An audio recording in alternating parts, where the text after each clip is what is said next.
introductory statement as we get the game week stuff going here with the local media.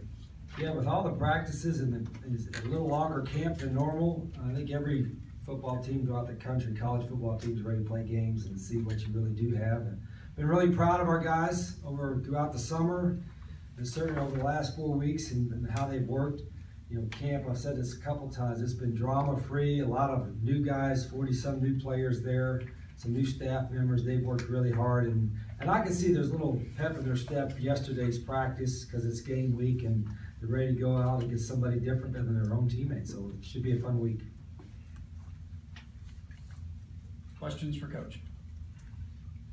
Coach, just with the running backs, I mean, how do you see that breaking out in this first game? How much do Nick Wilson and J.J. Taylor need to play in this first game? Yeah, we really feel that we have 3 starters there. Certainly Nick and J.J. are 2 explosive guys that even though J.J. just played a few ball games, you know, we think he and Nick are kind of 1A, so to speak, and so is Zach Green. Zach Green's been in the program. We think he's a starter, and we've got Nick Tilford and Brandon Leon have done a good job there too. But it's good to have Nick and JJ healthy, and Coach McGee's done a good job in camp of getting them ready, yet at the same time not trying to wear them out during camp.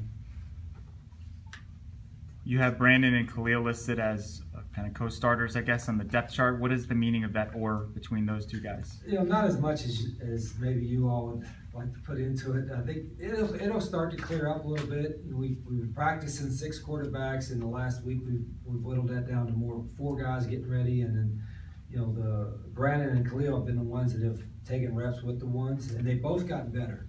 That's been a good thing. The competition has helped all the quarterbacks, and in particular those 2 upperclassmen. You know, I think Brandon's gotten a lot better.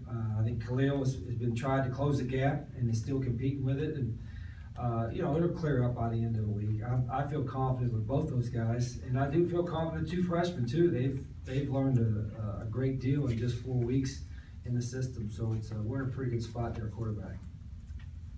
In terms of all the new guys on defense, you find yourself having to scale back on the playbook a little bit for the D, or? Yeah, that was part of my dilemma of like, okay, we're going to have a lot of young guys, particularly defensively, that are going to have a chance to help us out. How much do we put in? You don't want to confuse them, but you got to have enough defense in to be able to stop all the variety of schemes that you'll see from week to week. And I think our coaches did a good job of that, and the players deserve a lot of credit for learning so quickly. You know, we didn't really have to scale back as much scheme-wise on either side of the ball than I originally thought because they were such quick learners. And again, games would be a little bit more nervous for them, I'm sure, for the newcomers, but there's a whole bunch of them defensively. And we thought coming into camp that we had some competition at linebacker and the secondary with the young guys, and they've given that and then some.